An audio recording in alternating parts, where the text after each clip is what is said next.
चोच बर जाए मीठो कहा अंगार में, जो चकोर चबाए। चकोर आग खाता है, चकोर को कपूर दे नहीं खाएगा, वो आग खाता। क्यों?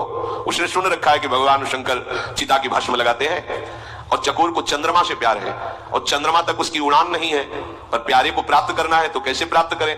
तो सोचा आग खाऊंगा भस्म हो जाऊंगा, कभी महादेव जी कृपा करेंगे और हमारी चिता की भस्म लगा लेंगे ऐसे, तो वही मस्तक पर हम चंद्रमा विराजमान है। द्वितीया का प्रीतम से मिलन हो जाएगा। प्रीतम से मिलन की लालसा से चकोर आग खाता है, आग। वो भस्म होकर भी प्रीतम से मिलना चाहता है। वही परमार्थ का प्रतीक है जो हर कष्टों को रौंदता हुआ हरि की तरफ बढ़े। जो भगवत प्रेमी होते हैं वो लौकिक सुखों में अपने भजन के बल को नहीं लगाते हैं, लौकिक दुखों की निवृत्ति के लिए भजन बल का प्रयोग नहीं करते हैं, वो केवल भगवत प्राप्ति के लिए ही भजन करते हैं। इसलिए उनमें सब कुछ सहने की सामर्थ्य होती है। सखुबाई को खंभे में बांध करके डंडे से रोज पीटता था उसका पति। सास कितना दुर्व्यवहार करती थी, लेकिन एक क्षण के लिए भी विट्ठल का चिंतन कभी नहीं रुका। एक दिन देखा कि साधु मंडली जा रही है भगवान विट्ठलनाथ जी के दर्शन करने के लिए। विचार किया कि रोज कष्ट सहती हूँ, बहुत बहुत और मार पड़ेगी, एक बार जाकर ठाकुर के दर्शन कर लेती इस मंडली के साथ। जो ही चले किसी ने बता दिया, फिर पकड़ के पिटाई हुई, बांध दिया खंबे में, नहीं जाने दिया। कितना दुर्व्यवहार करते थे सखुबाई के साथ। वो कभी प्रभु से इसलिए नहीं रोई कि मुझे ऐसे परिवार में दे दिया आपने, नहीं।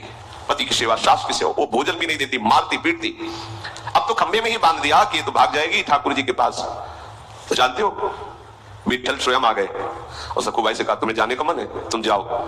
बोले फिर पकड़ लेंगे? बोले पकड़ेगी तब ना जब सखु नहीं होंगी, मैं सखु बन के बंधता हूं, तुम जाओ। देखो सखुबाई बन करके आप बंध गए और भक्तों को मुक्त कर दिया, जाओ। क्या है ये है साधुता। जरा सा कोई प्रतिकूल हो जाए तो कहते हैं हमारा भजन नहीं बनता क्योंकि परिवार के विरोध करते हैं। वहां तो रोज पिटाई होती थी, भजन छूटा। भागमती बाई, राजाओं का अधिकार था, कई रानी कर सकते हैं, तो नवीन रानी और दोनों में प्रीता, अब ये दूसरी रानी हो गई। और ये श्री नागरीदास जी महाराज जो बरसाने में रहते थे उनसे सत्संग करती, तो प्रिया प्रीतम के चरणों में प्रीति, संयम से रहते हुए हर समय राधा राधा।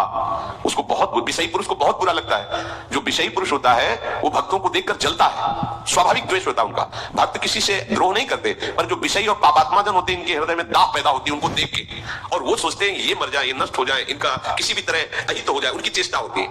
और रोज पीटते और कैसा बर्ताव करते, रात्रि में उनके ऊपर सैया लगाते और उसके ऊपर नवीन रानी के साथ खिलवाड़ करते, ऊपर सैया नीचे भागमती बाई, पिटाई, कैसा दुर्व्यवहार। एक दिन मन में आया कि अब जब जगतपति से प्यार हो गया तो अब क्या, छोड़ करके सब आ गई बरसाने में लाडली जी की शरण में। महान परमहंस श्री नागरीदास जी की कृपा से लाडली का साक्षात्कार उनको।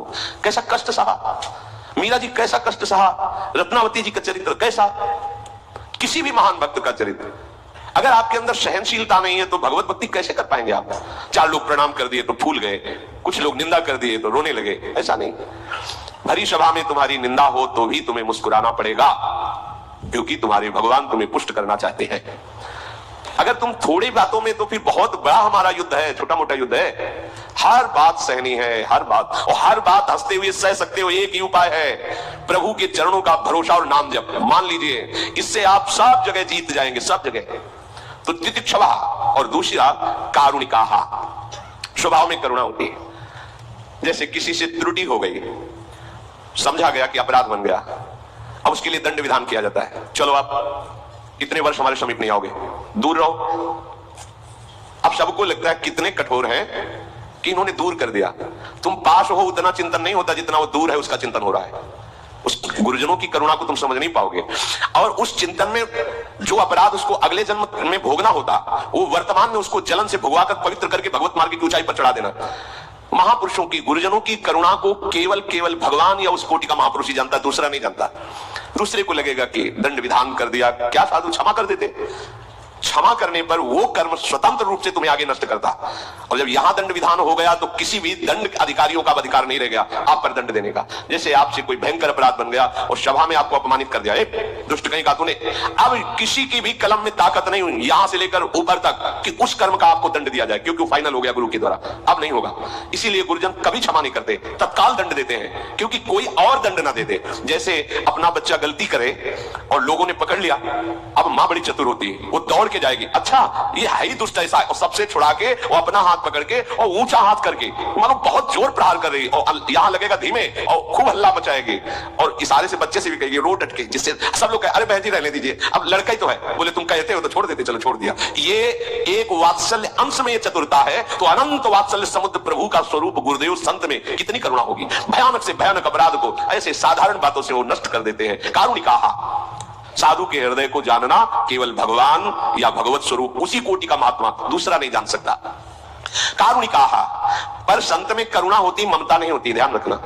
ममता शरीर संबंध को लेकर होती है, करुणा भागवतिक संबंध को लेकर होती है। इसीलिए स्वयं भगवान ने कहा अद्वैष्टा सर्वभूतानां मैत्रा करुणैव च, पर निर्ममो, करुणा हो पर ममता ना हो। अब ये ठंडी में कैसे रहेगा, कहां खाएगा, ये कुछ नहीं।